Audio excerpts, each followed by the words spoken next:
பாகுபலி நாயகன் பிரபாஸுக்கு அடுத்த ஆண்டு மார்ச் மாதம் திருமணம் அப்படின்னு ஒரு செய்தி வெளியாகிருக்கு. பாகுபலி மற்றும் பாகுபலி 2 படங்கள்ல நடிக்கணும் அப்படிங்கிறதுக்காக பிரபாஸ் புது பட வாய்ப்புகள் எதையும் ஏற்கல. மேலும் தனது திருமணத்தையும் தள்ளி போட்டாரு.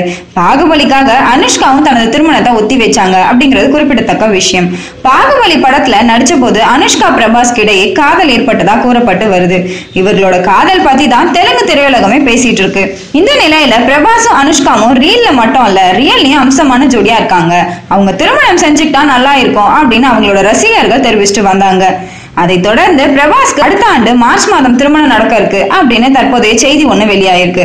அனுஷ்காவும் திருமண தோஷத்தை கோயிலுக்கு போய் கழிச்சிட்டாங்க அப்படின்னு சொல்லப்படுது. ஆனா பிரபாஸ் அனுஷ்காவை மணப்பாரா அப்படின்னு தான் தெரியல. பாகுபலி 2 படத்தை அடுத்து பிரபாஸ் நடிக்கிற படம் சாஹோ. இந்த படத்துல கேத்ரினா கைஃப் தான் ஹீரோயினா நடிக்கிறதா இருந்துதான். ஆனா பிரபாஸ் தான் அனுஷ்காவை ஹீரோயினா போடுங்க அப்படின்னு பரிந்துரை செஞ்சாரு அப்படின்னு சொல்லப்படுது. இதை தொடர்ந்து நீங்க நியூஸ் தெரிஞ்சுக்கணும் அப்படின்னு நினைச்சீங்கன்னா நம்மளுடைய கலக்கல் சினிமாவை தொடர்ந்து சப்ஸ்கிரைப் பண்ணுங்க.